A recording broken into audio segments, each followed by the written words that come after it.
किशोर श्रीराम शेंडे हा जो याच्यातला आरोपी आहे, तर याने गेल्या वर्षी 2023 फेब्रुवारीमध्ये आपला लहान मुलगा, पत्नी आणि सासरे या तिघांचा पेट्रोल ओतून त्यांचा जाळून त्यांची हत्या केली होती। तिहेरी हत्याकांडाने पूर्ण शहर हादरलं होतं। सूर्यटोला नावाची जी जागा आहे, रामनगर पोलीस स्टेशनच्या हद्दीमध्ये जी वस्ती आहे, तिथल्या सगळ्या नागरिकांमध्ये एक प्रकारची भीती आणि चिडीचं प्रचंड रोष असलेलं असं एक वातावरण त्या ठिकाणी निर्माण झालेलं। आणि अशा परिस्थितीमध्ये याच्यामध्ये योग्य तो तपास केला, आरोपीला ताब्यात घेतलं आणि 1.25 वर्षाच्या आतमध्ये माननीय न्यायालयाने हा निकाल दिलेला आहे, ज्याच्यामध्ये मरोस्तवर फाशीची शिक्षा ही सुनावण्यात आलेली आहे। खरं तर याच्यामध्ये पोलीस स्टेशनचे सगळे अधिकारी, अंमलदार जे या तपासामध्ये गुंतलेले होते, त्याचबरोबर याच्यातले साक्षीदार, नागरिक पंच ज्यांनी आम्हाला सगळ्यांना याच्यामध्ये मदत केली, या CMS सेलचे सगळे अंमलदार यांनी याच्यामध्ये व्यवस्थित पैरवी काम केलं।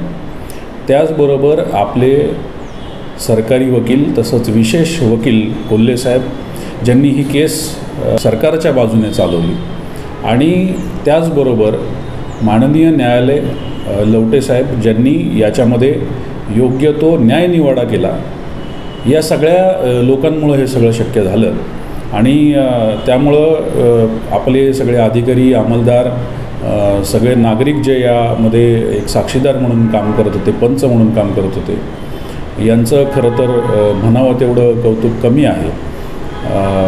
अशाच पद्धतीने एक चांगली टीम तयार करून इथून पुढेही सगळ्यांनी काम करावं, जेणेकरून आपण आपल्या गोंदियाला एक सुरक्षित असं वातावरण अजून चांगल्या पद्धतीने देऊ शकतो। प्रथम तदर्थ न्यायाधीश श्री लवटे साहेब यांनी आरोपी किशोर शेंडे याला कलम 302 अन्वये याच्यामधले जे मृतक होते, आरती, त्याच्यानंतर जय आणि देवानंद मेश्राम, या तिघांनाही जाळून ठार मारल्याप्रकरणी फाशीची शिक्षा सुनावलेली आहे। आणि या केसमध्ये ही रेअरेस्ट ऑफ रेअर केस का होती, यामध्ये या आरोपींनी त्यांना तिघांनाही, ते स्वतःचे त्याचे जवळचे नातेवाईक होते, त्यांना जाळून त्यांनी मारून टाकलं।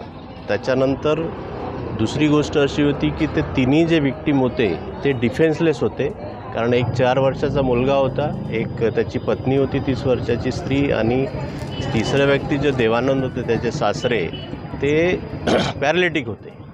त्यामुळं ही दुर्मिळातली दुर्मिळ घटना होती, म्हणून न्यायालयाने सारासार विचार करून आज या केसमध्ये गोंदियाच्या जिल्हा निर्मिती झाल्यानंतर त्यांच्या इतिहासातली पहिली फाशीची शिक्षा आहे।